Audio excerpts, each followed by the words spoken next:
Vamos fazer mais uma prece antes de abrirmos a palavra de Deus?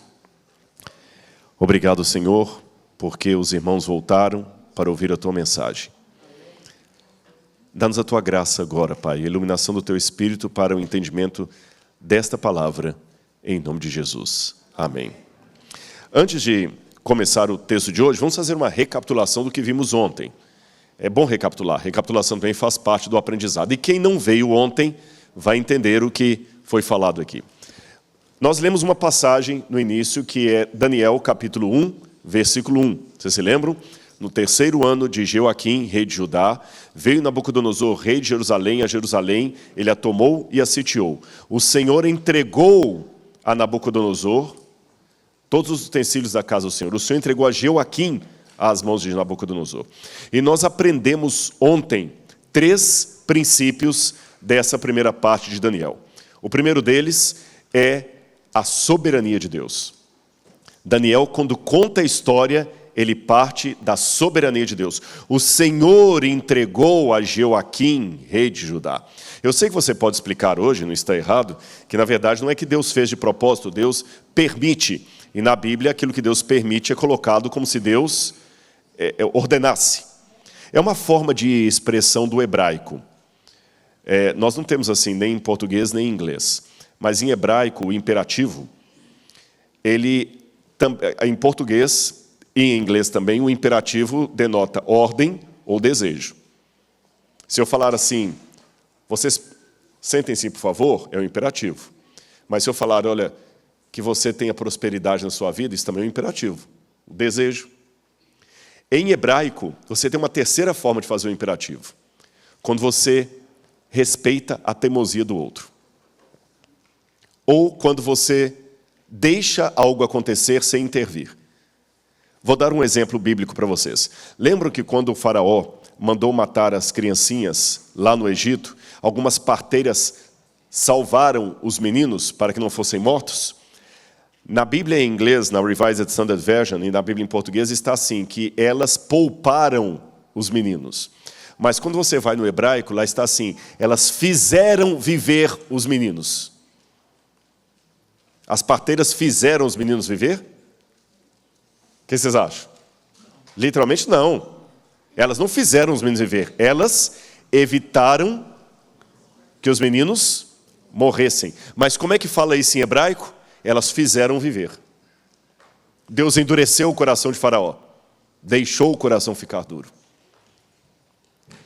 Se fosse em português, e você está insistindo em fazer algo que eu não concordo, vamos supor que você quer tomar gelado e está frio, você está com a garganta ruim, e em português a gente fala assim, não vou falar mais nada, vai, toma, já falei para não tomar, você quer tomar?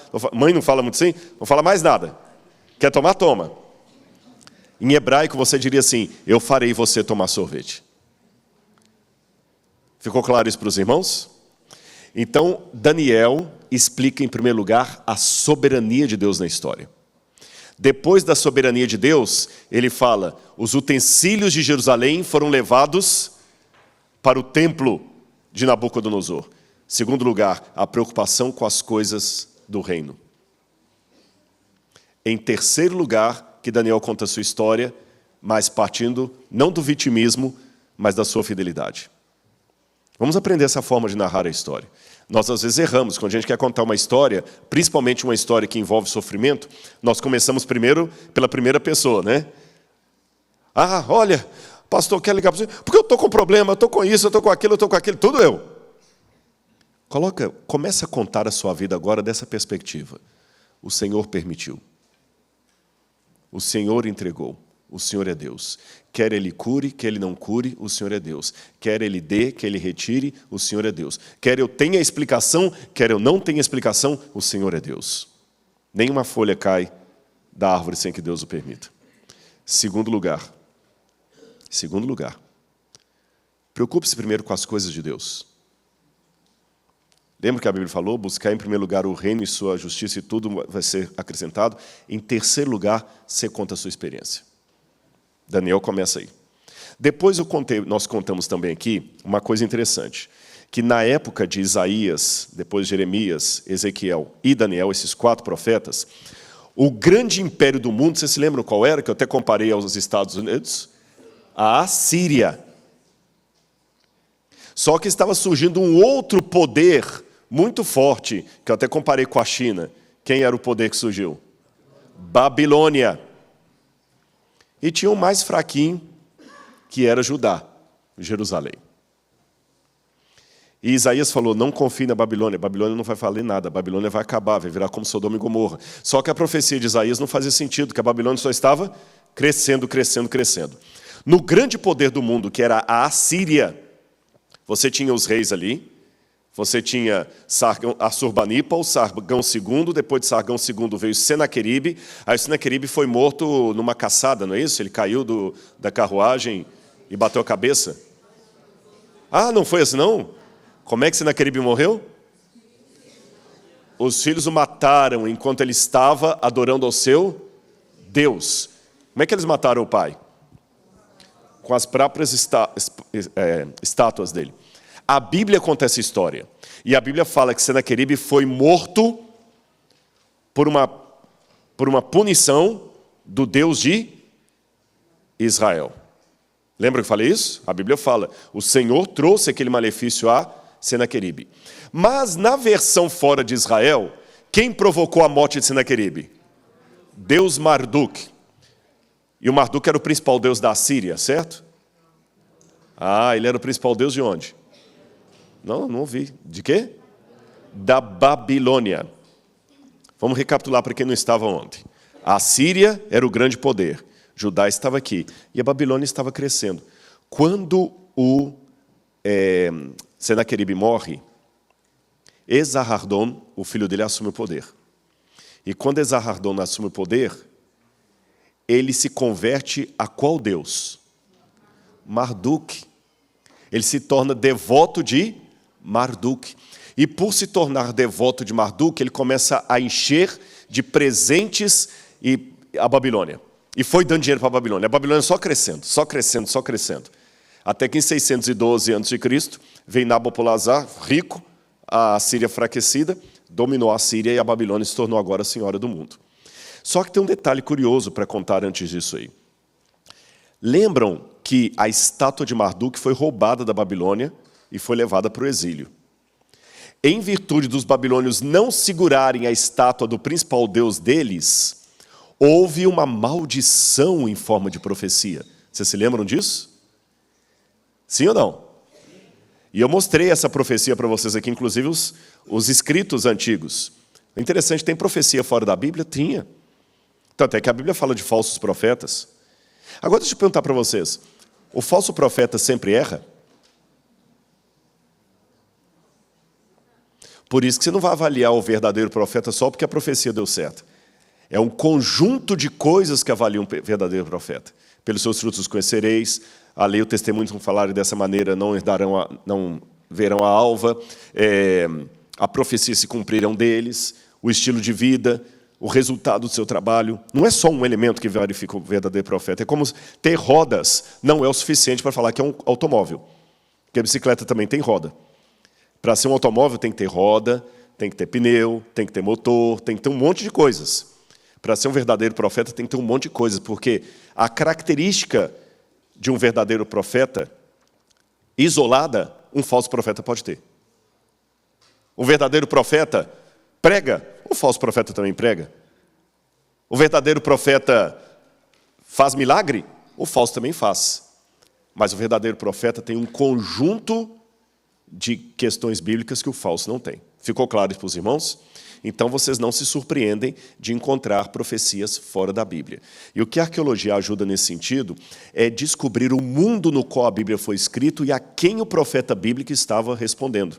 Então, no caso aqui de Marduk, nós descobrimos uma profecia muito interessante que dizia o seguinte, vamos ver quem estava aqui que se lembra.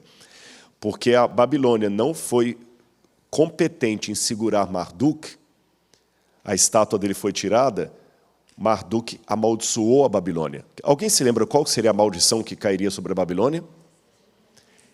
Ela ficaria 70 anos desolada.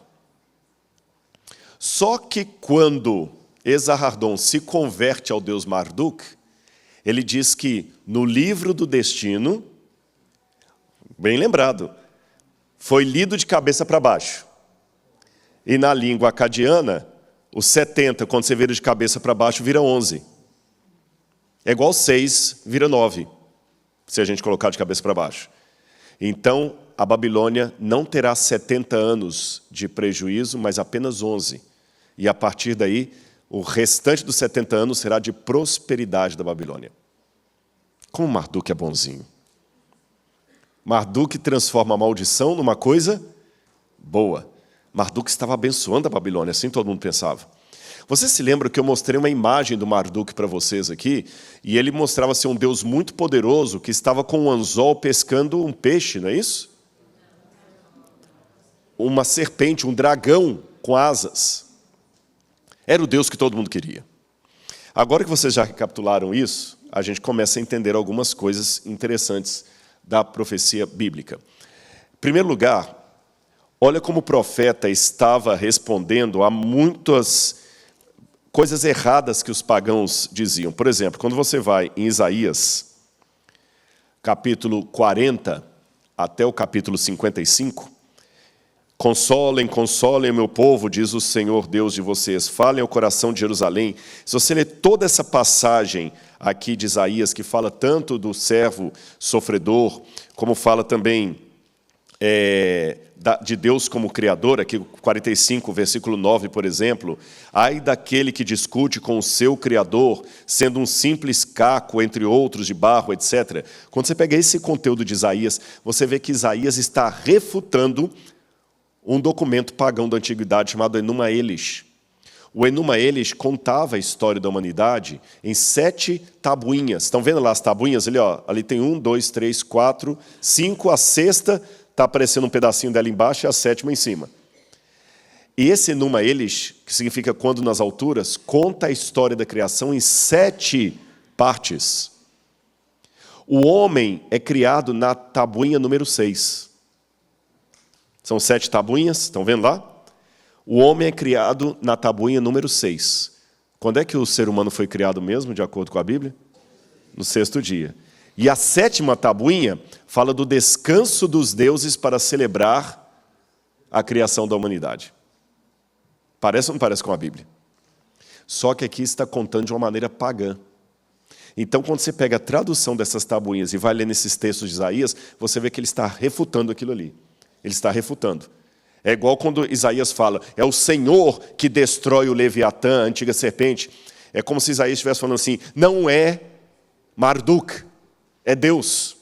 É porque na Bíblia a gente tem a resposta do profeta. Na arqueologia eu tenho o relato ao qual ele estava respondendo. Os irmãos entenderam? Agora você pode perguntar, Rodrigo, mas é tão semelhante, né? Por quê? Ora, ninguém falsifica uma nota de $8. Alguém pode falsificar uma nota de $8? Não existe. Você vai ver falsificado uma nota de $100. Porque só falsifica o que é verdadeiro. E qual a característica do falso? Ele é parecido. Então, no mundo pagão, tem muitas coisas parecidas com a Bíblia por 2 ou 3 razões. Primeira delas, tudo vem de Adão. A fonte é a mesma. É a tradição adâmica, que num lado foi preservado pelo Espírito Santo, no outro foi deturpado pelo inimigo. Segundo, o diabo, ele quer imitar a Deus, mas não no seu caráter. Ele quer imitar Deus para enganar. É como uma bolsa falsa da Louis Vuitton. Você vai em Chinatown, você vai lá... Um dia eu estava com a Laura em Nova York, andando ali na 5ª Avenida. Tinha camelô vendendo um monte de bolsa. Louis Vuitton, essas assim. Lógico, Chanel, lógico que era falsa. Agora, o falsificador de uma bolsa de luxo, ele faz aquilo porque ele quer dar o prazer de você ter uma bolsa de luxo? Ele faz para te enganar. E ela parece muito com a verdadeira, mas não na qualidade, só na aparência. O diabo imita a Deus, mas não na qualidade, apenas na aparência. Porque o diabo ele quer ser igual a Deus para enganar, mas ele não quer ter o caráter de Deus. Pode olhar que no Apocalipse, tudo que o diabo vai fazendo é muito parecido com Deus. Jesus é o cordeiro que foi morto, degolado, mas estava vivo, sentado no trono de Deus Pai. O diabo é uma besta que tem uma cabeça degolada, mas está vivo, sentado no trono do dragão. O cordeiro coloca o selo dele na testa dos 144 mil. O diabo coloca a marca dele na testa do restante da humanidade. O cordeiro de Deus faz voar 3 anjos com 3 mensagens para dar para o mundo. O diabo faz surgir 3 espíritos imundos, semelhantes a rãs. Vocês estão notando como é que é muito semelhante? O cordeiro de Deus é adorado no trono de Deus Pai por toda a hoste celestial e os 24 anciãos. O anticristo é adorado também por toda a humanidade, todo grande, pequeno, etc. Então ele está imitando Deus, é uma paródia de Deus. Mas, repito, não é imitar a Deus para ter o caráter de Deus, é falsificar as coisas de Deus. Então, na Bíblia, muitas vezes o profeta está respondendo a isso. Marduk era o Deus que todo mundo queria ter. Se você vivesse naquela época, a grande tentação, eu fico imaginando 2 judeus conversando em Jerusalém sobre política. Rapaz, mas está terrível, hein? Cada hora que sai um rei, entra outro, está pior ainda. Nossa, e a prefeitura de Jerusalém que não resolve aquele problema de esgoto na porta da minha casa? Pois é, rapaz, terrível, que vergonha, que mau cheiro, dá até vergonha. Eu tive um amigo comerciante que foi visitar a Babilônia. Rapaz, a Babilônia está ficando linda. É mesmo, é. Diz que lá tem umas paredes assim com um tipo de pedra chamado lápis lazuli, que é muito lindo, lindo assim, sabe? E leões para todo lado, aquela coisa bonita. Nossa, foi mesmo, seu amigo veio lá? Sim. Aí mais, ele está ficando rico, porque ele está trazendo muito da moda da Babilônia. Está virando um auê, todo mundo só quer vestir a roupa da Babilônia, porque é muito mais bonita, muito mais glamurosa. Dizem que a Babilônia tem um rio maravilhoso que passa dentro dela, o rio Eufrates. Puxa vida, em Jerusalém só tem essa bica d'água aí da fonte do Gihon. Nem um rio aqui em Jerusalém a gente tem bonito, não tem nada. Esse lugar seco aqui, a Babilônia é a Babilônia. Cara, eu tenho vontade de ir para lá. E tem mais, diz que Marduk está abençoando o pessoal lá, todo mundo está ganhando dinheiro na Babilônia. E aqui a gente só está tomando na cabeça. Qual é a tentação? Vamos adorar Marduk? Agora, uma pergunta. Por que, então, que Israel não virou Babilônia? Olha que interessante. Nós não temos ainda forte uma evidência arqueológica da adoração de Marduk na região de Judá. Mas eu já tenho alguns indícios. Olha aqui no quadro. Vocês estão vendo esses selos aqui? Isso aqui são selos, tá bom? Deixa eu ver se vai funcionar aqui. Não, ele não funcionou aqui, ó. Mas ele está bem... Eu tenho que descer aqui. Eu estou evitando descer por causa da câmera. Será que vocês conseguem fazer um milagre aí? Senão ele joga em tela cheia lá. Olha aqui. Essa aqui é a região de Judá onde os selos foram encontrados, especialmente em Amon, que é a região vizinha a Judá ali. E você tem esses selos que foram encontrados aqui. Eles são... não está funcionando. Não tem problema. Fica mais fácil, né? Aqui, ó, A, B, C, D, E, F, G, H. Até o G. Esses selos aqui são selos de adoração do deus Marduk. Quando você vê o estilete aqui na letra D, tem 2 objetos aqui, ó. O estilete, tá bom? E a pá. O estilete é do deus Nabu, que era deus da Babilônia. Tanto é que o nome do rei é Nabucodonosor. O outro é justamente a pá do deus Marduk. Isso foi encontrado no território vizinho de Israel. Então nós já temos uma pista que o culto a Marduk começou a chegar em Judá. Mas a arqueologia trabalha com fragmento de história, gente. Ela não está completa, não. Mas em Judá, a gente percebe que nessa época, um pouco antes ali do cativeiro da Babilônia e tudo mais, inundou de estátuas de deuses pagãos. Essas aí são do Museu do NASP. Se algum dia vocês forem ao Brasil, vocês podem visitar o Museu do NASP. Nós temos muitos ídolos ali, pagãos. Ninguém vai adorar aquilo, não. É só para a explicação da Bíblia. Originais que nós temos. E a deusa que era mais adorada lá era a deusa Áshera. Olha que interessante. Em primeiro lugar, eu quero mostrar a vocês como é que funciona a arqueologia. Imaginem um bolo de aniversário. Imaginaram? É como um bolo de aniversário que está o sítio arqueológico que escava. Por quê? Imagina que aqui está essa igreja bonita, com tudo aqui, aí vem guerra, terremoto, ação do tempo, tempestade de areia. Isso aqui é destruído. Eles não vinham com um trator e limpavam tudo. Ficava aquele monturo de pedras e ruínas. Uma população que vinha depois, construía onde? Por cima dessa. Repetia tudo, construía igreja, praça, cidade, tal. Aí repete todo o processo. Ação do tempo, terremoto, destruição, guerra, abandono. Essa cidade também vai ser destruída. Aí vem outra população e constrói por cima. Com o tempo, o que você vai formando? Camadas. Por isso que eu comparei com o bolo de aniversário. Quando você parte o sítio arqueológico, você vê as camadas de ocupação. E dá para descobrir muita coisa. Por exemplo, dá para descobrir quando a cidade foi abandonada. Dá para descobrir se ela foi queimada. Tudo isso dá para descobrir no extrato arqueológico. O que está mais embaixo é mais antigo. O que está mais no topo é mais novo.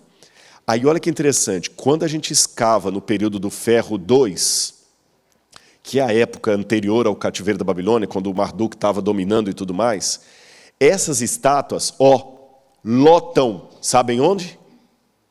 No território dos judeus. Em casas de judeus. Todos os ídolos que nós temos lá no museu, pelo menos a maior parte deles, foram encontrados em assentamentos de judeus. Aí alguém fala, nossa, então isso prova que eles eram politeístas? Isso prova que a Bíblia estava certa. Porque quando você vê aquele monte de estátuas de judeus e você começa a comparar a mensagem do profeta, você vê por que eles foram tão fortes a falar contra a idolatria. E a principal deusa que o povo amava adorar era Áshera. Guardem esse nome, Áshera. Em algumas Bíblias em português traz como Azera. Azera. Guarda esse nome. Eu vou precisar dele daqui a pouquinho, tá bom? Qual a principal deusa? Áshera. Ela é da família do Baal. Ela é família do Baal. Agora, olha que interessante. Lembra que eu falei dos estratos arqueológicos? Onde é que eu encontro as estátuas de Áshera antes do cativeiro da Babilônia? Quando você escava o assentamento depois da Babilônia, a gente não acha nenhuma. O que é que vocês deduzem? Antes da Babilônia, um monte de imagens. Depois que eles são levados em cativo e destruídos, nenhuma imagem mais. Na época de Jesus, você não encontrava nenhuma estátua mais de Deus no lar de judeu nenhum. Pelo contrário, eles corriam da idolatria. Eu acho que o castigo ensinou uma lição, né? Aliás, foram até para outro extremo, porque antes do cativeiro, eles tinham uma relação com a lei e passou a ter outra. O sábado, as leis antes do cativeiro eram um muro para proteger o povo. Depois do cativeiro, a lei virou algo a ser protegido. É por isso que na época de Jesus o sábado era tão chato de ser guardado. Você não podia tirar um fio de cabelo, você não podia cuspir no chão, não podia fazer nada. O sábado agora tem que ser protegido, para que a Babilônia não volte. Porque o grande trauma do judeu era o quê? A Babilônia. Por isso que no Apocalipse fala tanto da volta da Babilônia. Mas tem mais um segredo para vocês. Prestem atenção nisso aqui, porque é uma advertência para o povo de Deus hoje. O povo judeu não quebrou a aliança porque abandonou o culto ao Senhor. Vou repetir. A apostasia não consistiu em deixar de adorar ao Senhor, Yahweh, ou Hashem. Sabe em que consistiu a apostasia? Em adorar o Senhor junto com o paganismo. Aqui, nessa parte do mapa que vocês estão vendo, não sei se o laser vai ajudar aqui, Quintilet Arud, foi encontrado esse desenho. Ele está bem claro, mas eu não sei se vocês conseguem ver ali que tem algo desenhado ali. Está apagado porque isso aí tem 2.600 anos aproximadamente. Mas conseguem ver que tem um desenho ali, mais ou menos? Eu vou facilitar para vocês. Eu vou fazer como eu fiz ontem com a imagem do Nabucodonosor. Lembra que a gente mostrou a pedra com o rosto do Nabucodonosor? Vou fazer a mesma coisa. O desenho é esse aí. Você tem algumas figuras desenhadas ali. Em hebraico está escrito assim, para Yahweh, o nome do Senhor, e sua Áshera. E tem 3 figuras lá. 2 homens e uma mulher. Não sabemos quem que é o terceiro, alguns pensam, aí a interpretação varia, alguns pensam que um homem representava o adorador, o outro homem, o Senhor, e a outra, Áshera, sentada no trono, lá no fundo. Olha que perigo. Deixa eu fazer uma pergunta para vocês. Deus tinha esposa? Vocês estão com receio, gente? Deus não tinha esposa. Só que eles colocaram Áshera como esposa de Deus. Por quê? Por quê? Eu vou contar a vocês por quê. Vamos voltar para a história de Abraão. Quais eram as duas glórias de um homem para se tornar homem realmente assim, respeitado? Eu vou ajudar com a primeira. Ele tinha que casar. E a segunda, vocês deduzem? Filhos. Quanto mais filhos ele tivesse, melhor. Ele era um patriarca respeitado. E os deuses reproduziam isso. Tanto é que os deuses eram seres divinos com várias mulheres e vários filhos.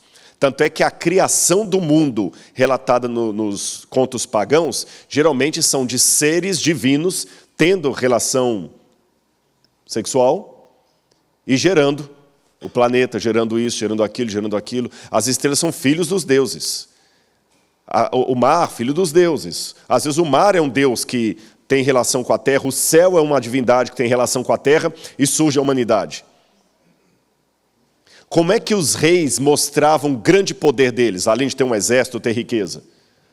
Tendo muitas mulheres e muitos filhos. Porque aí você vê por que a poligamia era até enaltecida. Porque quanto mais mulheres eu tiver, consequentemente, mais filhos, maior é o meu clã. Essa era a moda da época. Hoje eu sei que a tendência é o contrário, é casais ter cada vez menos filhos. Na época não, quanto mais filhos você tivesse... Eu lembro uma vez na África, eu vi uma situação lá no Sudão, que eu nunca mais esqueci disso. Estava um camarada sentado lá, se fosse eu estava perdido, porque eu não tenho filho ainda. Era coisa da igreja, ainda uma tarde lá assim, lá em Khartoum. Aí o pessoal estava comentando assim, aí um camarada foi falar lá, o outro falou assim, cala a boca, ele só tem 4 filhos. Cala a boca, ele só tem 4 filhos.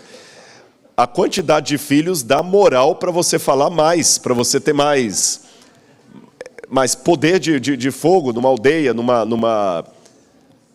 Aliás, mito, isso não foi em Khartoum, foi no deserto de Baiuda. Mais poder de fogo para você poder decidir. Agora volta para os tempos da Bíblia. Se esse é o protótipo de um homem de sucesso, de um rei de sucesso, se esse é o modelo que eu quero para imitar, a figura de um Deus solteirão não pegava bem. Eu sei que Jesus foi revelado depois como filho de Deus, mas eles não tinham isso tão claro naquela época. Então não pegava bem. Deus era o Deus de Israel era o oposto do que a tendência, do que a moda pedia. Vamos piorar a coisa? Freud trabalhou muito a questão do totem. Não somente Freud, vários outros também, a Emily Durkheim, vários outros aí, como o totem é importante. Eu vou explicar, o totem é aquela coisa religiosa que você pega e ela simboliza alguma coisa. Você vai entender quem for pai. Você já teve a situação de ter que voltar não sei quantas milhas para trás porque esqueceu a tal da naninha do menino lá na casa da tia e tem que voltar para buscar a naninha, que às vezes é uma coisa fedido, porque se não voltar, ninguém dorme em paz naquela família. Não é isso? Já viu uma situação dessa? Do pai voltar não sei quantas milhas para trás, porque esqueceu a tal da naninha lá na casa da tia. E se não buscar a naninha, e a psicologia fala que é importante. A naninha é uma coisa que dá segurança. Tem pessoas que agarram alguma coisa, é uma foto. Segundo a psicologia, é importante você ter algo para agarrar. Do ponto de vista psicológico, era interessante a imagem do Deus. Era muito interessante. Aí vem o Deus de Israel, vocês não vão fazer imagem minha. Imagina um judeu conversando com um pagão. Como é que é o Deus de vocês? A gente não sabe. Não sabe? Ele não tem a barba assim igual o meu? Não sei. Ninguém o viu. Mas como é que você adora um Deus sem olhar para o rosto dele? Porque o meu eu estou vendo aqui, olha. O meu não pode. Vocês estão vendo a pressão da sociedade sobre o povo? Quer mais um exemplo? Para vocês entenderem? Eu estou contando essas coisas, irmãos, porque a gente lê a passagem da Bíblia assim, solta. Eu acho que ela fica enriquecida quando você vê o ambiente em meio ao qual ela foi escrita. Vamos a mais um aqui. Adoração. Vocês acham que os pagãos também louvavam seus deuses com música? Sim ou não? Sim.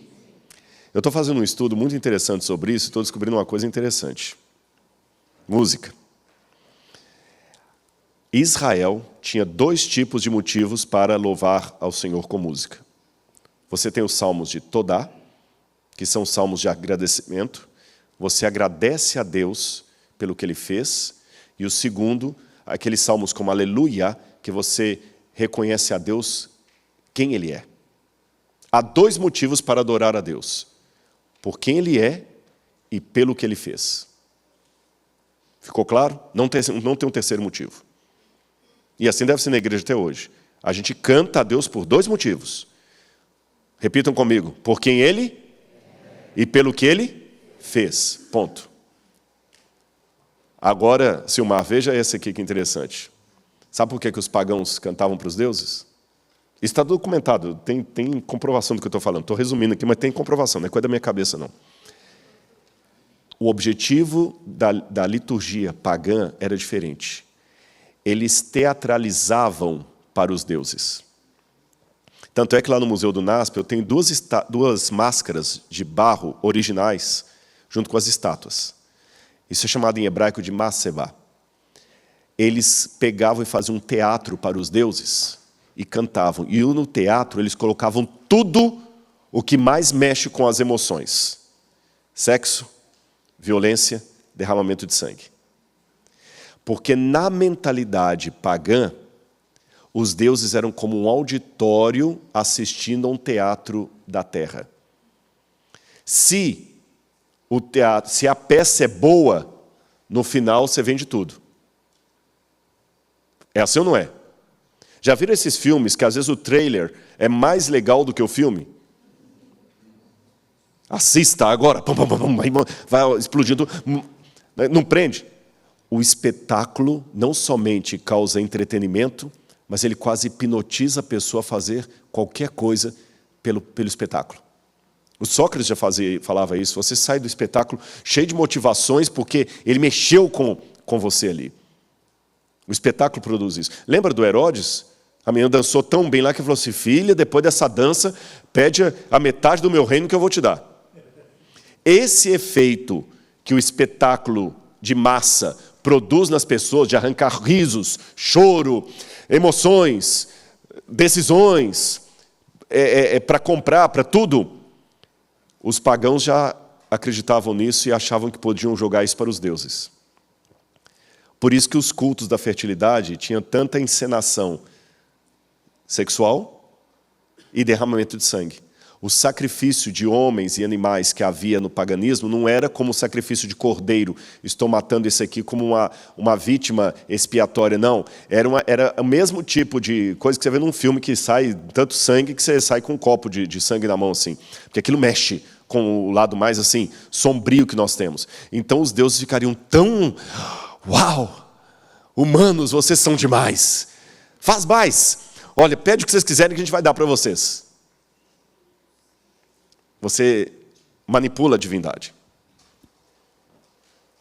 Agora vamos esquecer um pouquinho o lado ético. Vamos esquecer o lado ético. Vamos pensar apenas no lado carnal, só para entender. Qual culto que era mais legal?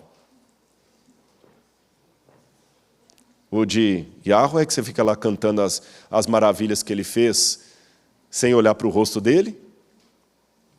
Ou o de Marduk, que tinha sangue, suor, lágrimas e outras cositas más? Quando você olhava para Jerusalém e olhava para a Babilônia, qual que estava mais próspera? Babilônia. Quem que dava mais recursos psicológicos? A Babilônia. A Babilônia, então, era legal. Vamos fazer o seguinte. Não vamos abandonar Yahweh. Mas vamos trazer a Babilônia para cá, para que o culto de Yahweh fique mais interessante para a gente. Vocês entenderam? Não vamos abandonar Yahweh porque a gente não quer quebrar a aliança. Mas vamos dar uma adaptada. Vamos trazer o paganismo para cá. E esse é o grande problema da apostasia que a Bíblia defende, que a Bíblia apresenta. A apostasia pior não é aquela da pessoa que abandona os caminhos de Deus e sai. É aquele que continua nos caminhos de Deus, mas seguindo do seu modo. Esse é o grande problema. Vocês entenderam? Eu não saí. Eu trouxe de lá para cá. Por isso que não vamos abandonar Yahweh, mas vamos fazer ele casar. Aqui é um outro, em Herbert Elkoln, eles encontraram também essa pedra, é uma lápide funerária que tem uma mão desenhada, e ela também está ali com uma inscrição hebraica que também menciona para Yahweh e sua Ashera. Está vendo? Está escrito lá, olha.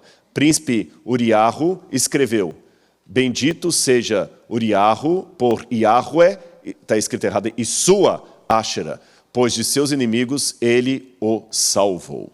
E a mãozinha do cara lá. A inscrição, gente, são aqueles rabiscos que estão aqui em cima. Está vendo? Aqueles inscritos lá em cima são essas inscrições. Então, notem que a apostasia do povo que levou Deus a castigar os judeus com a Babilônia não foi uma apostasia de abandonar por completo a Deus. Foi querer acender uma vela para Deus, outra para o capeta. Essa que é a questão. A 8 quilômetros de Jerusalém, isso aqui foi encontrado em 2021, foi encontrado em Tel Motzah um santuário. Hoje tem uma rodovia passando por cima disso aí. E o que mais chamou a atenção, em 2021 que foi encontrado, e que isso deu uma revolução na arqueologia bíblica, é que descobriram algumas coisas. Primeiro, havia, presta atenção nisso aqui, um templo pagão funcionando a 8 quilômetros do templo de Jerusalém.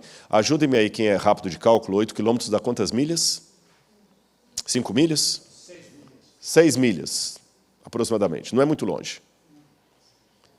O templo de Jerusalém estava aqui, 6 milhas, um templo pagão. Em pleno funcionamento. Segunda coisa que chamou a atenção. Esse templo não foi destruído por Nabucodonosor. Ele foi poupado. Não há marcas de destruição por incêndio. Esse templo, por alguma razão, foi abandonado. Então, a primeira coisa que chamou a atenção, um templo pagão funcionando nas barbas do templo de Salomão. Segunda coisa que chamou a atenção, ele não foi destruído. Por que Nabucodonosor o poupou?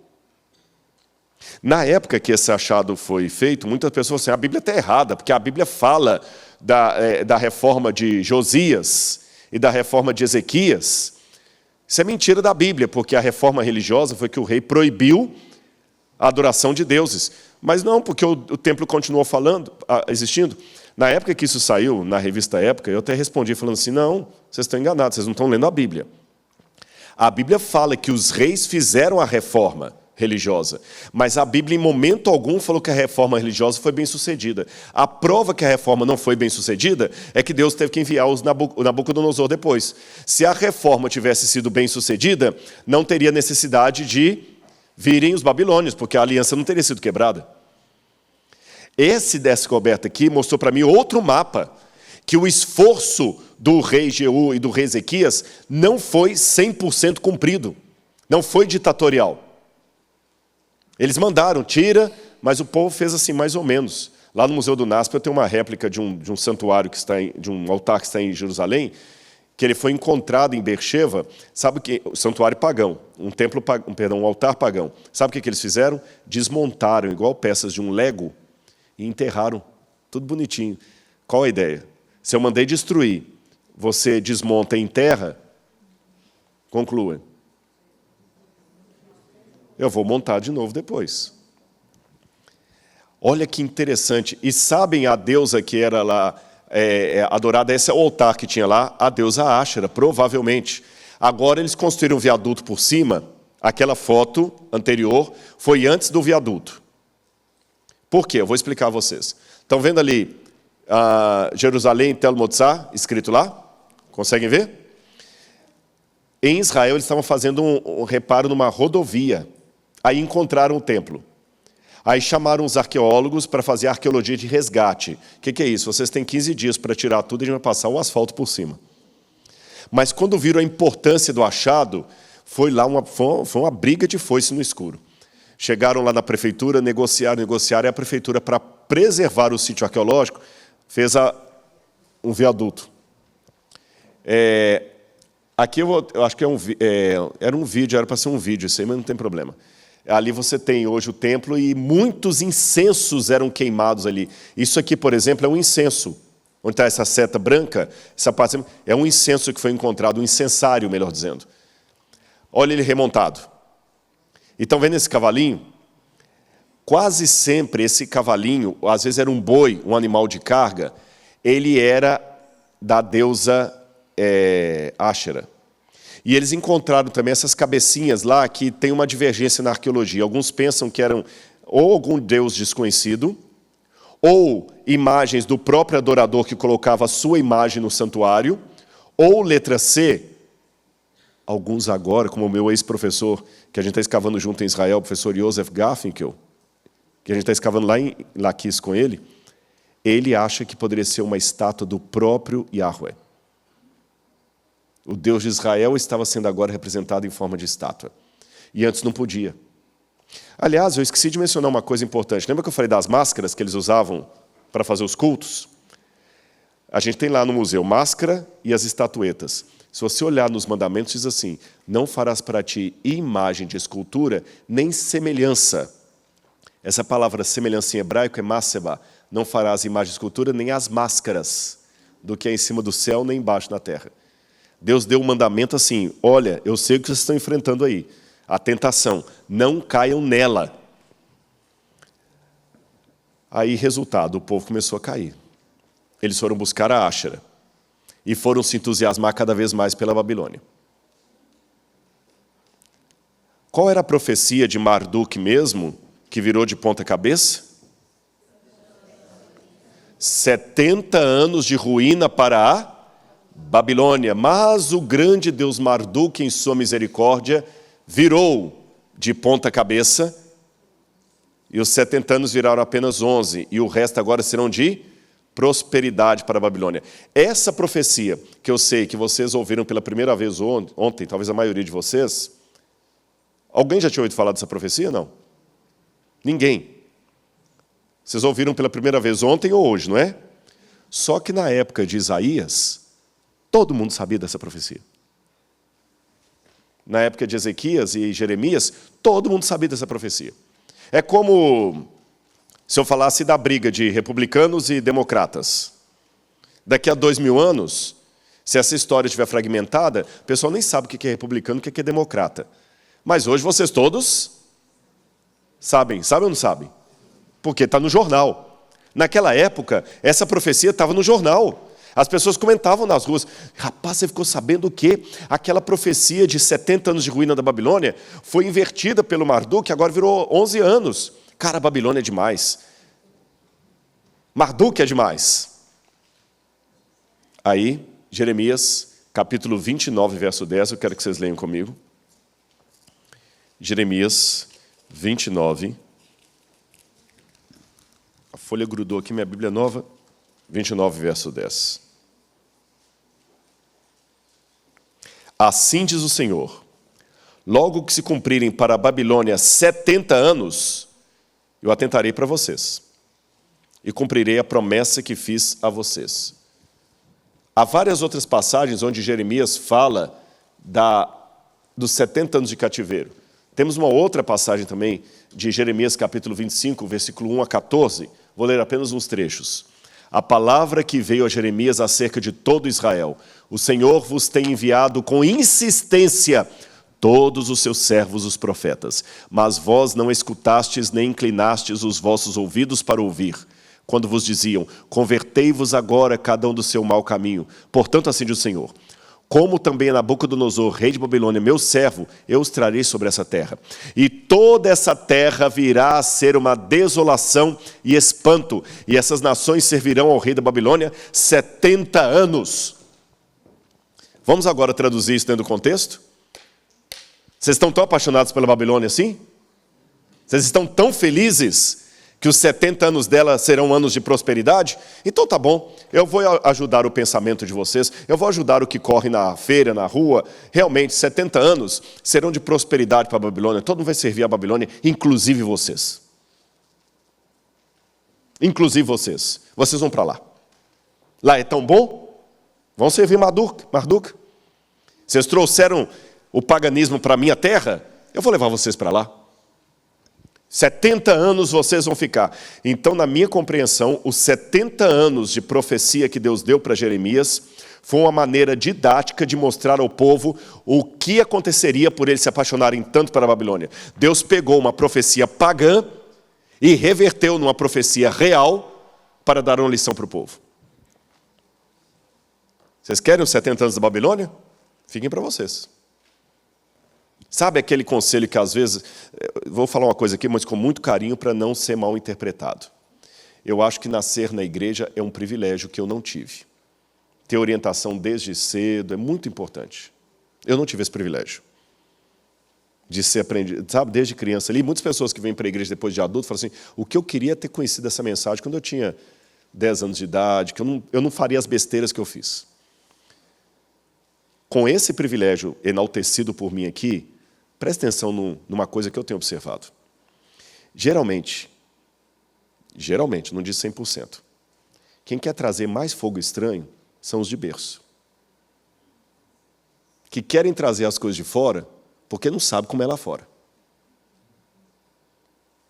Porque se soubesse, não ia querer trazer para cá. Por incrível que pareça, quem reclama do conservadorismo da igreja não é quem entra para ela depois de adulto, é quem nasce. Porque quem entra sabe que isso aí não presta. Sabe que isso aí não presta. Porque se soubesse, não ia querer isso. É a Babilônia. Não vamos abandonar Yahweh, vamos continuar adorando, mas vamos dar um jeitinho dele ser casado. Vamos colocar uma mulher para ele. Vamos pegar a Babilônia para nós. E outras passagens mais que eu poderia citar para vocês, falando justamente sobre a maldição. Olha o Salmo 109, 17 e 19. Amou a maldição, ela o apanhe. Vestiu-se de maldição como uma túnica, seja-lhe a roupa que o cobre, como o cinto que sempre se cinge. Isso que está escrito na Bíblia foi falado com outras palavras por um profeta, por um filósofo ateu chamado Friedrich Nietzsche. Nietzsche dizia o seguinte: quando você contempla demais a escuridão também contempla você. Aí Nabucodonosor veio. Vocês querem tanta Babilônia? Eu vou trazê-las para você. E nós temos vários tabuinhas cuneiformes, várias tabuinhas que contam quando Nabucodonosor destruiu Jerusalém. Ele fala, no 7º ano do mês de Quislumo, o rei de Acade, Nabucodonosor, reuniu seus homens e mandou para a terra de Hati e sitiou a cidade de Judá, Jerusalém. Aquilo que a gente começou a ler aqui no livro do profeta Daniel está comprovado pela arqueologia. E aí, meus irmãos, a Babilônia foi um divisor d'águas para os judeus. Primeiro, um número pequeno e inexpressivo de pessoas ficou na terra de Judá. Uma grande parte foi levada para Jerusalém. E eu quero relembrar algo que eu falei ontem que eu acho importante. Por que o povo foi para o cativeiro da Babilônia? Quero a resposta de vocês. Porque eles quebraram o quê? Só alguns que sabem. Por que o povo foi para o cativeiro da Babilônia? Quebraram a aliança. E Deus trouxe Nabucodonosor. Daniel quebrou a aliança. Mas ele foi para o cativeiro. Ele desistiu de fazer parte do povo de Deus por causa disso? Mas veja, Daniel tomou prejuízo. Vamos olhar de maneira bem mundana. Não era melhor Daniel pular fora? E fazer uma linhagem própria para ele? Ele era fiel. Eu vou agora criar o judaísmo reformado, o judaísmo, sei lá, renovado, ou o judaísmo assim. Não. eu não quebrei aliança, mas eu sou tão parte desse povo que eu vou para o castigo junto com eles. Porque o Senhor é soberano, o Senhor entregou a Joaquim. Se o Senhor entregou, eu vou junto. Eu vou junto. E quando Daniel ora no capítulo 9, ele fala, esse povo pecou? Nós pecamos. Segundo ponto que a Babilônia mudou Israel. A partir da Babilônia, todos são chamados de judeus. Porque lembra que quando Jacó teve os seus filhos, a gente fala das 12 tribos de Israel. Então, as 12 tribos de Israel estariam como os 52, né, estados americanos. São 52? Creio que sim, se minha memória não estiver falhando. 50? 50 estados americanos. Aí você fala, eu sou da Flórida. Eu sou da Carolina do Norte. Eu sou de Michigan. Qual estado você é? Então, também naquela época, você é israelita? Sou de qual tribo? De Manassés. Que legal, eu sou de Benjamim. Eu sou de Simeão. Eu sou de Naftali. Eu sou da tribo de Judá. Só que quando houve brigas entre eles, aquela Assíria que eu contei para vocês no início do sermão, foi convocada pelo sul para se defender do norte. Olha que coisa terrível. As 10 tribos do norte chamaram um aliado pagão para destruir o sul. Síria com S. Aí o sul falou, Você vai destruir a gente? Eu vou chamar um pagão maior ainda, a Assíria. A Assíria veio e destruiu as tribos do norte. Sobraram apenas Judá, Simeão e um pedacinho da tribo de Benjamim ali, pouca coisa. Como só sobraram essas duas tribos e Judá era maior, Judá acabou incorporando as demais, quando Nabucodonosor vem, já não tem mais Naftali, não tem Dan, não tem nenhuma outra, só tem a tribo de Judá. Então todo mundo agora é chamado de judeu. É como se agora os 50 estados americanos fossem destruídos e só sobrou Maryland. Aí o pessoal agora é chamado apenas de Marylandianos. Entenderam isso? Eu fui bonzinho, eu poupei o estado de vocês que estão. Terceiro, a Babilônia se tornou o símbolo do mal, o inimigo, o elemento de trauma. Quando você queria falar antes de Hitler, qual era a parte mais traumática da história dos judeus? A Babilônia. O mal vem da Babilônia. A bagunça é a Babilônia. No Apocalipse, João demonstra o poder do mal através da Babilônia. Aliás, olha que interessante. Qual era a deusa que eles adoravam tanto ali? Áshera. Vou contar um segredinho para vocês. Nós temos uma estátua da Áshera lá no museu, e tem outras estátuas que foram encontradas, essa não é a única não. Você lembra o cavalinho? Às vezes é um boi. A Áshera, na cultura ugarítica, ela não tinha os pés. Então a Áshera era, em primeiro lugar, uma prostituta que sempre se locomovia montada num animal de carga. Olha que interessante. Animal de carga é chamado de quê? Besta. Você sabe que besta é animal de carga. Um jumento é uma besta. Um burro é uma besta.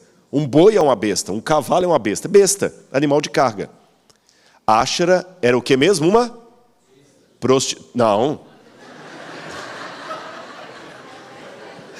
Ele está me lembrando. Esses dias eu vi um camarada com uma camiseta escrita assim, 333. Ele falou, só meio besta. Vou ajudar, vamos fazer de uma pergunta. A Áshera estava montada numa besta. E o que ela era? Prostituta. E num hino ugarítico, um salmo, está escrito assim, Áshera entra no templo de El, que ela queria pedir um santuário para Baal. E o hino diz assim, estão todos reunidos no templo de El, quando a senhora Áshera entra no seu animal montada. Ela oferece a todos os presentes o seu pão e o seu vinho. Eles bebem, comem, se embriagam e são seduzidos pela beleza de Áshera. Isso lembrou alguma passagem da Bíblia para vocês? O quê? Apocalipse. Quando João vai falar da apostasia futura, o que ele vê? Uma mulher, prostituta, adúltera, montada em cima de uma besta, oferecendo para os reis da terra o vinho da sua devassidão. Não menciona o pão, mas menciona o vinho. João, que era judeu, quando viu aquela imagem, ele lembrou de quê? De Áshera e do que aconteceu no passado. Então João não tinha toda a clareza do Apocalipse que nós temos hoje, porque ele viveu antes de muita coisa se cumprir, mas ele já tinha uma ideia que no futuro haverá uma apostasia no meio do povo de Deus, semelhante àquela que houve no meu povo no passado. Entenderam?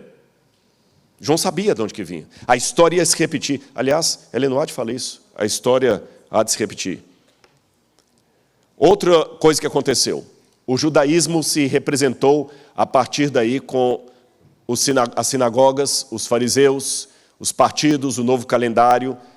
Vocês sabiam que na época de Jesus, eu tenho aqui vários pastores, ou quem já estudou teologia, sabe que aquele hebraico que vocês aprendem no seminário, que não é hebraico, né? É aramaico. É a língua da Babilônia.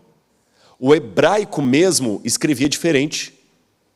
Mas a Babilônia mudou tanta cultura do povo que eles passaram a escrever com letras da Babilônia. Esse hebraico que está na Torá até hoje, essas letras são da Babilônia.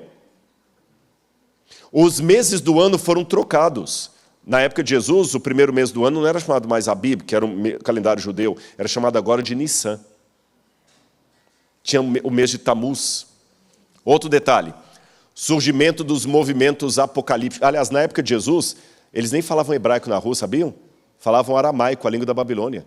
Na época de Jesus, as pessoas falavam hebraico mais na sinagoga e para discutir a Torá, mas no dia a dia na rua, falavam em aramaico. Olha o poder da Babilônia. Imagina um país vir aqui dominar os Estados Unidos de tal maneira, que, vamos supor que um país muçulmano dominasse os Estados Unidos. E os americanos, quando voltam de lá, já não falam mais tanto inglês, falam mais árabe, e mesmo na hora de escrever em inglês, já não usam mais as letras A, B, C, D, usam as letras arábicas. Outra coisa, surgimento dos movimentos apocalípticos, uma nova forma de profecia que denunciava o mal e apontava para a restauração de todas as coisas. O fim da monarquia e o início da Idade do Ferro. Foi assim que acabaram os reis de Israel.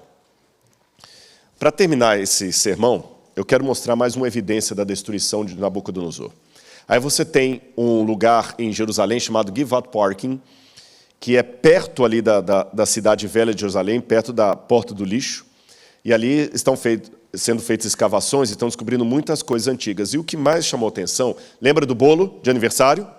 Camadas. Quando chegou na camada do 6º século, aí você tem um dos arqueólogos lá, eles descobriram toda uma camada de cinza. Olha a cinza. Essa é a cinza da destruição de Nabucodonosor sobre Jerusalém. Como arqueólogo, eu digo, vocês estão vendo a cinza original da destruição de Jerusalém por Nabucodonosor em 587. Falei como arqueólogo. Como teólogo, vocês estão vendo a materialização do castigo prenunciado por Deus através de seus profetas, através de Jeremias. Lembram de Telo Motsá? Quando Jerusalém ardia em chamas, Telo Motsá estava lá bonitinho, o templo pagão, 6 milhas. Lembra que eles encontraram incensário em Telo Motsá? Depois, em sua casa, leia a profecia de Jeremias, quando fala o seguinte: subam para os montes, vão lá, vão acender incenso para os outros deuses, continuem. Agora, quando os babilônios chegarem, sobam lá no monte e vão pedir os deuses para defenderem vocês, já que vocês abandonaram o Senhor. Aqui do outro lado, depois que a gente sai desse sítio arqueológico de Givat Parking, você tem aqui, subindo para a porta de Jaffa, você tem essas outras estruturas aí, uma escavação que foi interrompida. E Shimon Gibson foi um dos que escavaram aí. E nessa local também encontraram... Vocês conseguem ver uma parte mais escura ali no meio? É cinza da época de Nabucodonosor. Inclusive várias lanças, flechas babilônicas foram encontradas ali. Uma estatuetazinha egípcia. Mas o que mais chamou atenção foi isso aqui, olha. Eles encontraram alguns pedaços de metal retorcido, de tão grande que foi o incêndio. Aí a gente lê em 2 Reis, capítulo 25, 8 e 9, o seguinte: no 7º dia do 5º mês do 19º ano do reinado de Nabucodonosor, rei da Babilônia, Nebuzaradã, comandante da guarda imperial, conselheiro do rei da Babilônia, foi a Jerusalém e incendiou o templo do Senhor, o palácio real, todas as casas de Jerusalém e todos os edifícios importantes. E esses metais foram queimados a 932 graus Fahrenheit, cerca de 500 graus Celsius. Vocês conseguiram ver como é que o metal enrugou todo, o ouro e o cobre? 500 graus, ou mais de 900 Fahrenheit. Foi o calor do incêndio de Nabucodonosor. Agora, enquanto Jerusalém era destruída e os judeus eram levados, inclusive Daniel, como era a vida dos judeus na Babilônia? Recentemente foram publicados alguns trabalhos sobre essa coletânea de cerca de 200 tabuinhas cuneiformes. Sabe o que são essas tabuinhas? Estão vendo lá o desenho? O desenho não, a imagem? 200 dessas foram encontradas. Sabe o que elas são? Selos, recibos, cartas, documentos de propriedade dos judeus que estavam no cativeiro. E o que mais chocou a gente, sabe o que foi, irmãos, na descoberta? Inclusive um livro foi publicado sobre isso, o local onde os judeus provavelmente estavam, mais de 200 tabletes. Esse é um dos livros que foram publicados recentemente, e ali percebeu-se o seguinte, que os judeus prosperaram na Babilônia, financeiramente. Eles não eram livres para deixar a Babilônia, porque eram cativos. Mas eles não eram escravos como o negro americano foi escravizado ou o negro no Brasil foi escravizado. Era uma prisão circunstancial. Eles podiam ter negócios, ter dinheiro, ter propriedade. Alguns judeus do cativeiro da Babilônia emprestavam dinheiro a juros, criaram bancos. E o mais interessante, alguns começaram a colocar nos filhos um nome que era metade judeu, metade babilônico. E muitos deles, nós temos inclusive tabletes que mostram 3 gerações diferentes de judeus vivendo ali. Eles não queriam ir embora. A Babilônia era tão legal. Deixa eu contar 2 coisas para vocês. Deixa eu voltar aqui, só para vocês não ficarem impressionados com o que está escrito ali. Daqui a pouquinho eu falo dessa pedra. Isso me chocou quando eu estudei na arqueologia, porque a gente só estudava isso, pensava assim, os judeus foram para a Babilônia e depois saíram de lá. Quando eu descobri que os 70 anos de desolação não eram para eles, era para a Babilônia, voltou-se para eles porque eles abandonaram o Deus verdadeiro. Deus falou, agora vocês vão para a Babilônia. E quando Daniel ficou angustiado, Deus falou assim, Daniel, fica tranquilo. Marduk é dito como misericórdia. Eu estou parafraseando, gente, isso não está em Daniel. Estou parafraseando pelo contexto da época. Porque Daniel também conhecia essas coisas. Daniel, eles estão falando que Marduk que é misericordioso porque ele virou 70 de cabeça para baixo e virou 11 anos. Eu vou mostrar aqui eu que sou misericordioso. Eu darei 490 anos de chance para o povo se arrepender. 70 vezes 7. Lembra quando Pedro perguntou a Jesus, quantas vezes meu irmão pecará contra mim que eu perdoe? Até 7 vezes? Jesus falou como? 70 vezes 7. O que ele exigiu de Pedro, ele deu o exemplo no passado. 70 vezes 7 é o templo para o povo se arrepender. É 70 vezes 7 que eles têm agora de prazo para tirar a Babilônia do seu coração. Para que não tenha que levantar um novo movimento. 490 anos. Para quê? E nesse tempo vai acontecer tudo. Eu vou até ser mais misericordioso. O Messias virá nesse período. Amém. E veio. Mas eu sei que eles ainda vão ser duros e o templo vai ser tirado uma segunda vez deles. Mas eu amo esse povo, porque Deus ama Israel. É o povo eleito. E Daniel escutando aquilo. Lembram que na época do Novo Testamento, uma grande parte dos judeus moravam fora de Israel, que até no Pentecostes foram para lá para as festas religiosas? Babilônia. Você entende agora porque no Apocalipse, primeiro eu quero ler o Apocalipse da perspectiva de João o apóstolo, depois tem aplicação para nós hoje. Os irmãos entenderam isso? João, enquanto judeu, quando ele viu em Apocalipse 18, o anjo falando, sai dela, povo meu. João entendia tudo isso que eu estou contando para vocês. O povo não queria sair da Babilônia, da confusão. E ele sabia que no futuro, o mesmo apelo que Deus fez para os judeus do passado, ele fará de novo para o seu povo. Então não foi um apelo que Deus fez, não estou nem aí por você não. Foi como uma mãe querendo tirar o filho das drogas. Meu povo, volte e se saia da Babilônia. É esse o apelo que Deus está fazendo para nós hoje. Porque tudo que eu contei não terá valor nenhum se você agora ficar xingando os judeus, praticando o antissemitismo e esquecendo que essa mensagem é para nós, porque a Bíblia fala tudo que foi escrito sobre o povo passado é para nós. Então, vocês aprenderam a história dos judeus e a Babilônia? Sim ou não? Agora, profeticamente, temos que aplicar isso para nós hoje. Porque a Babilônia mística está aí, fazendo a mesma coisa da Babilônia anterior. E o povo de Deus está aí, querendo continuar na Babilônia mística. E Deus está de novo, como falou para os judeus, saiam da Babilônia mística. Eu vou dar um prazo para vocês saírem. Se vocês não saírem, o castigo vai vir definitivo. Só que dessa vez não são 490 anos a 70 semanas. Será a volta de Jesus. Que para uns esperança, para outros angústia. Mas eu tenho uma nota de esperança para você, eu quero terminar com ela.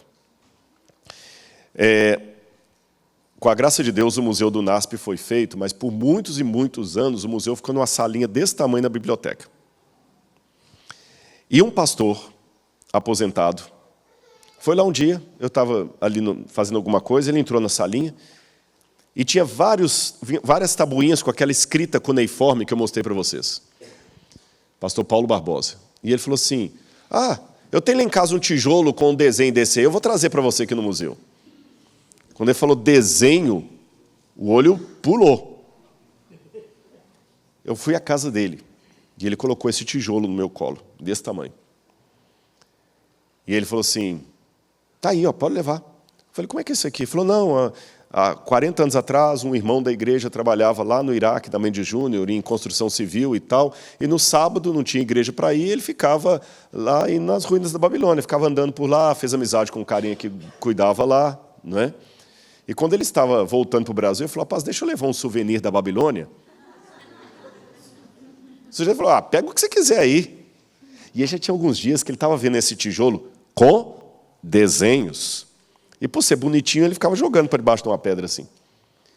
Ele pegou aquilo, botou na mala, rolou, veio, não teve problema nenhum. Aquilo escapuliu da roupa, sujou a roupa dele na mala, quase que ele jogou aquilo fora, mas sempre as mulheres são mais sábias.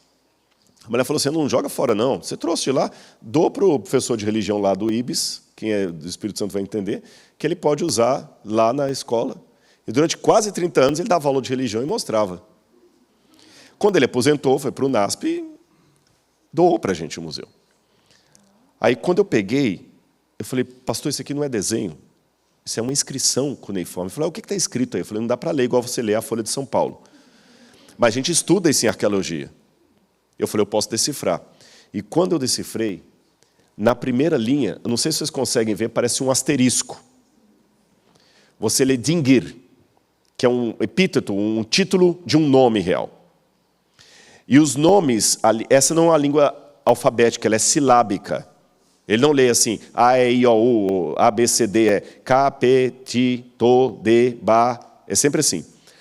Aí, quando você vai, como o laser não está ajudando muito aqui, tem duas trombetinhas assim, ó. Isso, vai jogando para cá, sobe o laser, então. Isso aí, aí é.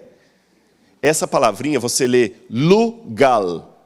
Lugal significa em acadiano, rei.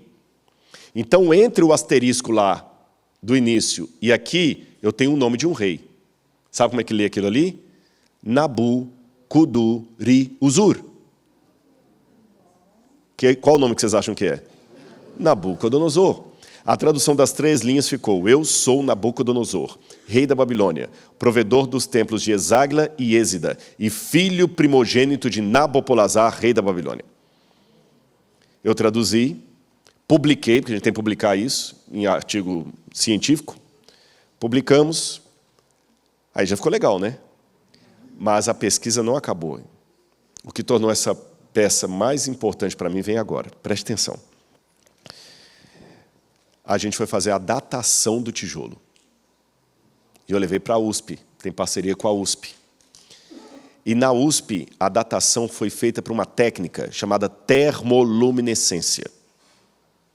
É quando você pega um tijolo e eles bombardeiam um pedacinho, um fragmento dele com radiação e brilha o quartzo. Então, pelo brilho lá, eles calculam quanto tempo tem a pedra. Quanto mais brilha a peça, quanto mais brilha, mais antiga ela é. É quase parecido com o que faz com carbono 14, só que não é decaimento, é brilho. Tudo bem até aí? Quando fizeram a datação da USP, deu que esse tijolo tinha 2.300 anos. Uau! Não. Não fechou a conta. Porque Nabucodonosor é 600 a.C. Quer dizer que esse tijolo é 300 anos depois do Nabucodonosor. Aí quebrou minha perna. Eu já tinha publicado a tradução. Falei, tem alguma coisa errada. Aí o professor da USP, o Casimiro Munita, me explicou. Rodrigo, calma. Não é que está errado, eu vou explicar. A gente, com essa técnica, consegue datar a última queima da cerâmica. Se, na trajetória, ela estiver num incêndio, nós vamos datar o incêndio. Lembra quando queimou o Museu Nacional do Rio de Janeiro? Se essa peça estivesse no Museu Nacional do Rio de Janeiro, ia dar a data do incêndio do Rio de Janeiro. Aí ele falou, não tem nada que a Babilônia foi destruída. Eu falei assim, não, porque os persas não destruíram a Babilônia, nem Alexandre o Grande. Não faz sentido isso. A Babilônia, tanto é que Alexandre morreu na Babilônia. Aí, quando eu fui para Londres, eu encontrei lá o Dr. Finkel, que é um especialista nessas coisas todas, e lá no Museu Britânico tem uma tabuinha que conta que ou Alexandre ou um dos seus generais, lembra os 4 generais de Alexandre, mandou restaurar o templo de Esagla da Babilônia, porque foi o único prédio que pegou fogo. Quem estava aqui ontem, lembra que eu mostrei a panorama da Babilônia e mostrei no coração da Babilônia aquela pirâmide?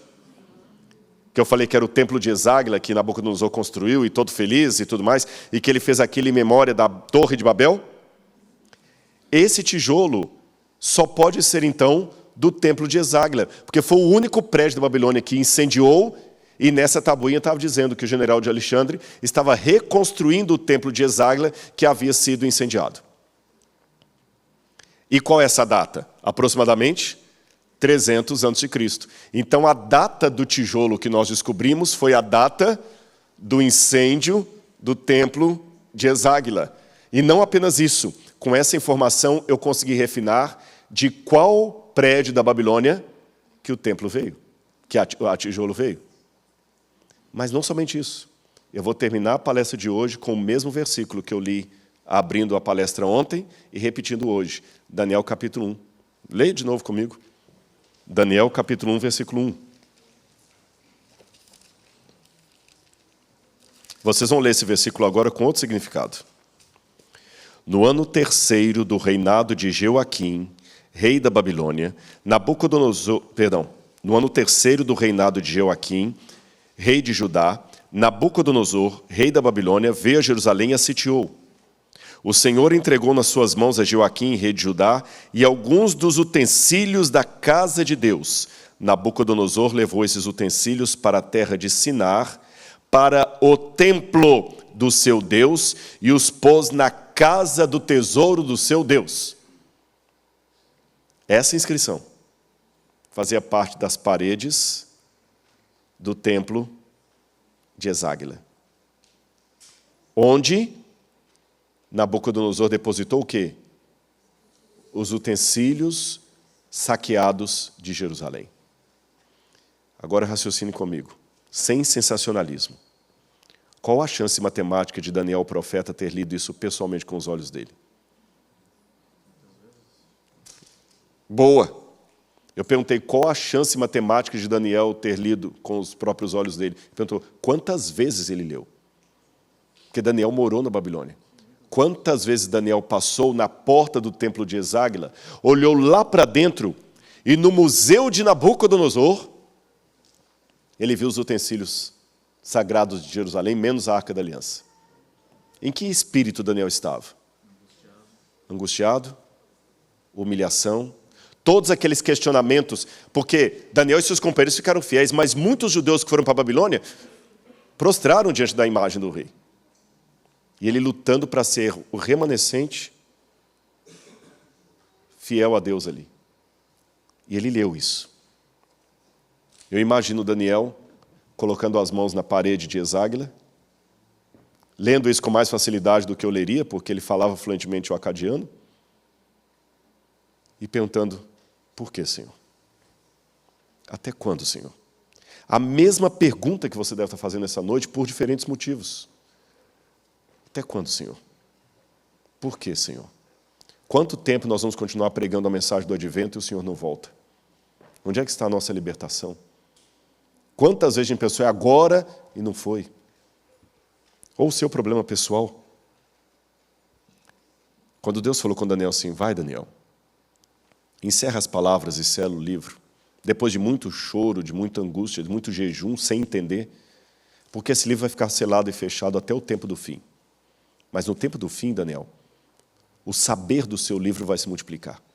Muitos correrão de um lado para o outro, quer dizer, eles correrão de um lado para o outro, eles irão no texto de um lado para o outro. E o saber do seu livro se multiplicará. Posso parafrasear o que Deus estava falando para Daniel? No tempo do fim, que começa em 1798, eu vou levantar uma nova ciência, a arqueologia. E ela vai descobrir o lugar onde você está vivendo. E muitas pessoas vão estudar isso que você está escrevendo. E essa inscrição que hoje você está lendo, eu vou levar para um outro lugar distante daqui que você nem imagina que existe, chamado Brasil. E vou colocar num outro museu, que vai contar a mesma história que você está lendo de uma outra perspectiva. Nabucodonosor passou. O museu dele virou aquilo que eu mostrei ontem. O museu do NASP está lá hoje. E eu estou aqui contando a história de Daniel para vocês. Eu sei que é redundante, mas a história só acaba quando termina. Se hoje você está passando por algum problema emocional, espiritual, físico, mental, em nome de Jesus, lembra desse pedacinho de tijolo que Deus colocou na minha mão lá. Lembra dele. É a peça que eu coloquei em destaque lá no meio do museu assim. Pensa nisso. Lembra que Daniel não viu tudo isso que eu estou falando com vocês aqui, porque ele morreu até sem entender. Você também não está vendo o final da sua história, mas eu posso lhe garantir, não em meu nome, não em nome do pastor Barroso, mas em nome de Jesus. Amém. Deus tem um futuro glorioso para quem se firmar nele. Amém. A Babilônia pode estar progredindo hoje, Marduk pode parecer um Deus mais interessante que o Deus de Israel, mas a história só acaba quando termina. Confie no Senhor. Sela no seu coração essas palavras. E creia em Deus, como Daniel. Porque o Senhor ainda vai dar a vitória ao seu povo. Que Deus abençoe cada um de vocês. Amanhã nós estaremos aqui novamente para um culto de honra e glória a Deus.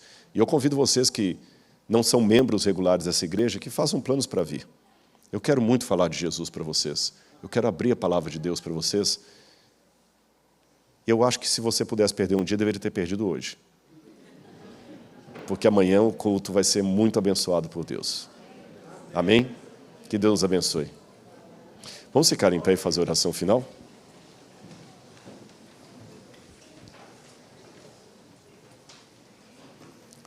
Senhor meu Deus, em nome de Jesus, eu ergo minha voz a Ti. Perdoa, querido Pai, os pecados que temos cometido contra o Teu nome. São muitos, Pai. Nós nos coramos de vergonha, individualmente como um povo, quando nós quebramos a aliança. Mas, Pai, quer o Senhor nos livre de Nabucodonosor, ou quer o Senhor permita o aparente triunfo dos babilônios, O Senhor é Deus. Queremos confiar em Ti, mesmo que não entendamos tudo o que acontece em nosso redor. Só não permita, Senhor, que nós saiamos do meio do Teu povo. Não permita, Senhor, que nós soltemos da Tua mão. Não permita, Senhor, que fiquemos de fora do Teu reino.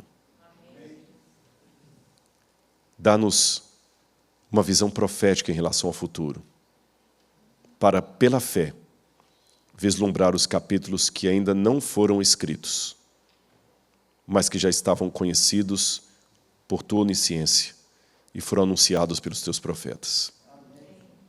Dá-nos a Tua paz, Senhor, e traga-nos de volta aqui amanhã cedo para o estudo da Tua palavra, em nome de Jesus. Amém, Senhor. Amém.